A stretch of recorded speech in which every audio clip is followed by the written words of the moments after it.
guys. So last week we did a video on Marie Kondo and her show Tidying Up.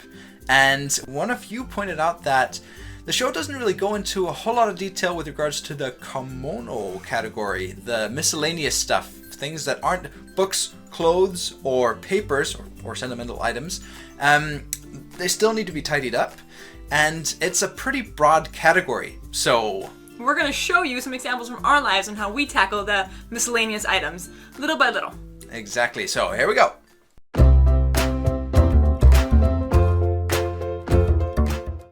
Let's be honest, we're not going to take all the kitchen items and stuff from the bathroom and the Christmas decorations from the garage and put them in one big pile on your bed and then start sorting. It doesn't work as well as it does with clothes. No, exactly. So we'd recommend taking the miscellaneous category and just breaking it down into bite-sized pieces that actually work for you. So depending on your time, your circumstances, or just general energy levels, you tackle whatever makes sense at any given time. So what we do is that we pick the area and start envisioning what we want from this area in the end.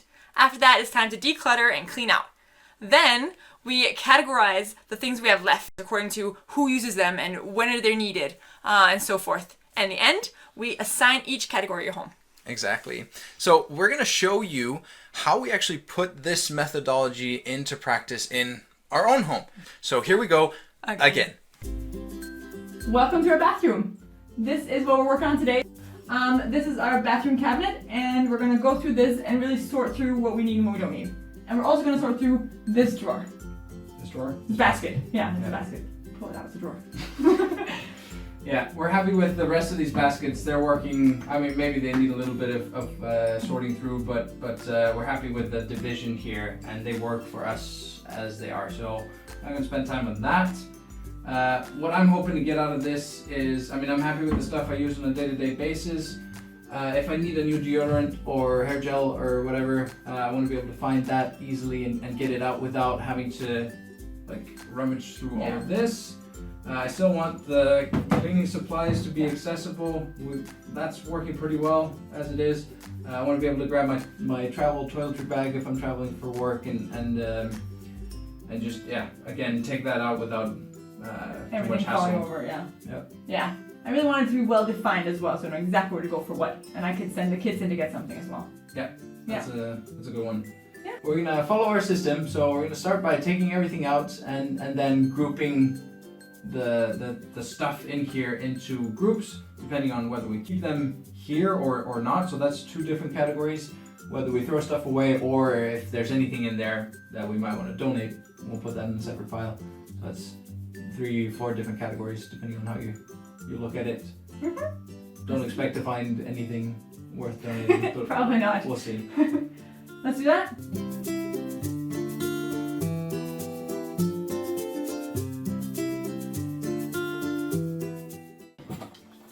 Keeping. Where's the throwaway? Right here. Keeping.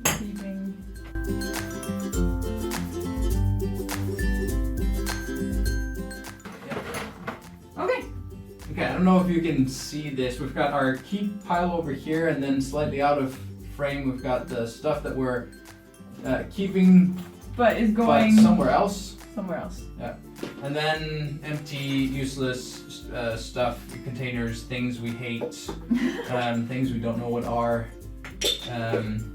Yeah, things we don't really use. A separate use. file over here. Yes.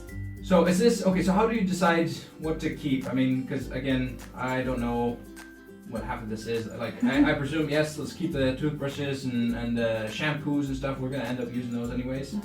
What about the rest of it? Well, stuff we use regularly, I keep that. And then things that I'm really happy with, I keep that as well. Yeah. So, yeah, I basically use most of this regularly. Is there anything else that, you know, like you've got more than one or two of?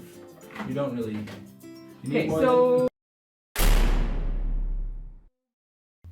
So maybe my lotions. I have. Okay, I probably don't use all these lotions. So this one, I don't use this, and I don't really like this one.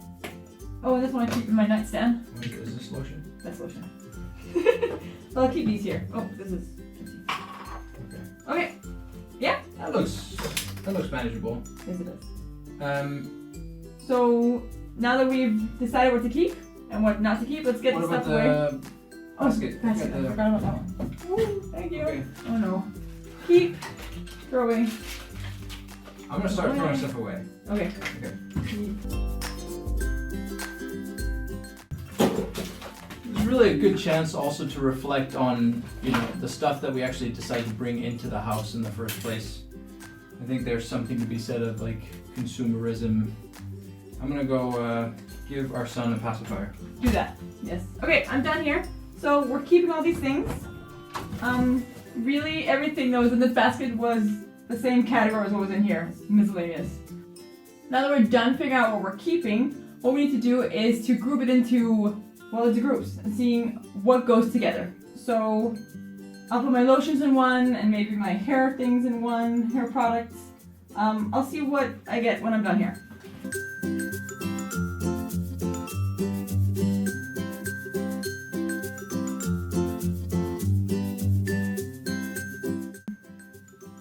Okay, so I've divided them into groups now. I have one for my hair products, one for lotions, one for items that will be used to fill up when we need it, so like shampoos and toothbrushes and mascaras. And then one for my perfumes, and I guess I'll put sunscreens for perfumes. Yeah, because that's used, well, seasonally and when I need a different perfume. I have my favorite one out that I use all the time. We kind of envisioned that we would need some dividers, so we went ahead and went to IKEA and got these scope dividers that we will use to put in here. And the hope is that we can easily get them in and out. So I'm gonna put that in now.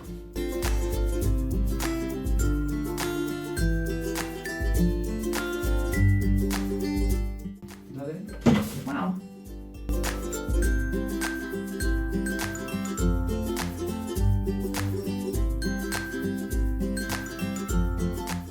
And then my basket. So what's a in lot there? less full now.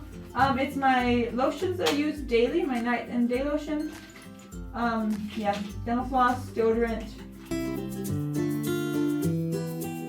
So we got containers already. Put it in here. Put it in place.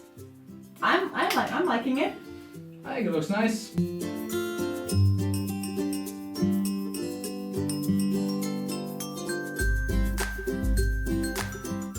Okay, so now we've shown you how we like to tackle the miscellaneous categories in our own home. But our house is quite small, and you could name that along with any number of examples of why your organizing efforts are going to be different from ours. But to help you out with that, we've created a nice little flow chart that can kind of assist you when those if, buts, and whys pop up during your organizing efforts. Yeah, and you can get this by going to our website and signing up for our mailing list. It's realorganized.net. Yep. We hope you've been inspired by what we've shown you, and we'd love to hear about your next organizing projects. Write them in the comments, and we'll see you next time. Bye-bye.